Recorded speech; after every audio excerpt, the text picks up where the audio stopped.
ہمارے پارٹی کے جو لوگ ہیں وہ میرے ساتھ بیٹھے ہیں. میرے آنکھوں میں آنسو آ جائیں گے جب میں بیان کروں گا کہ ان کے ساتھ کیا کیا ہوا ہے, کس قانون کے تحت ہوا ہے, کس آئین کے تحت ہوا ہے, کون ہے کروانے والا. کیا کوئی پوچھے گا اس کو؟ کیا اس کو کمرہ عدالت پہ بلایا جائے گا کہ وہ جواب دے کہ اس پولیٹیکل پارٹی کے ساتھ جس کو 2/3 میجورٹی پاکستان کے عوام نے دی ہے, اس کے ساتھ یہ سلوک کیوں روا رکھا گیا ہے؟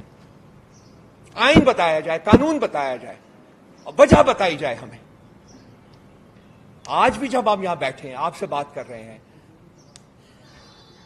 4 دن پہلے میں ایک ٹیلی ویژن کے دفتر میں گیا تھا. اس دن میرا خیال ہے مالک صاحب کے ساتھ میرا, وہاں سے میں باہر نکلا ہوں, میں اپنی گاڑی کی طرف واک کر رہا تھا, تو میرے پیچھے یہ 4 لوگ تھے. اگر میں غلط ہوں تو بچے بتا دیجیے گا. 3 تھے یا 4 تھے.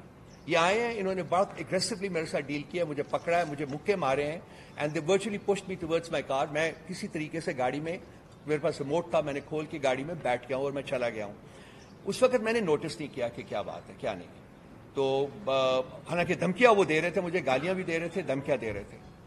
اس کے بعد کل یہ واقعہ جو کہ عمر صاحب نے بتایا آپ کو کہ میں وہاں سے نکلا ہوں, اور جو کچھ ہوا ہے وہ CCTV فوٹیج کے اوپر بالکل ہے. اور وہاں بھی کہہ رہے تھے جی کہ ہم آپ کے پیچھے ہیں, ہم تو آپ کو تلاش کر رہے تھے, آپ ہمیں ملے نہیں ہیں 2 دن, آج ہم نے تلاش کیا. سو آبویسلی یہ ایک پراپر آرکسٹریٹڈ پلان تھا جس کے تحت یہ میرے اوپر جو اسیسینیشن اٹیمپٹ ہے وہ کرائی گئی. They went for my jugular. ان کا جو زاویہ تھا اٹیک کا وہ اس پہ تھا کہ یہاں کاٹے, گلا کاٹے. وہ اس وقت میں, اگر آپ CCTV فوٹیج دیکھیں تو آپ کو دیکھیں گے کہ اس وقت میں ڈک کر گیا. جب یہ اٹیک لگا مجھے, اس میں ڈک کر گیا, اس کی وجہ سے یہ حصہ میرا بچا, اور وہ جو تھا وہ ان کا زاویہ جو تھا اٹیک کا وہ آ کے یہاں مجھے لگا. جو بھی ہے ٹھیک ہو جائے گا یہ بھی. لیکن بھائی بات جو کرنا چاہتا ہوں وہ یہ ہے کہ یہ تو جو زخم ہے یہ مائل ہو جائے گا.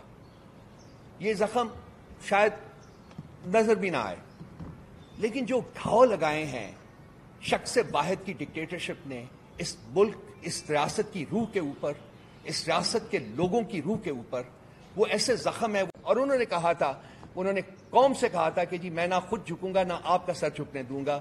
اور ہم آج اسی گائیڈ لائنز کے مطابق ہم بیٹھے ہوئے. میں برملا اظہار کرتا ہوں, آپ مار تو ہمیں سکتے ہیں لیکن ہم آپ کے سامنے جھکیں گے نہیں.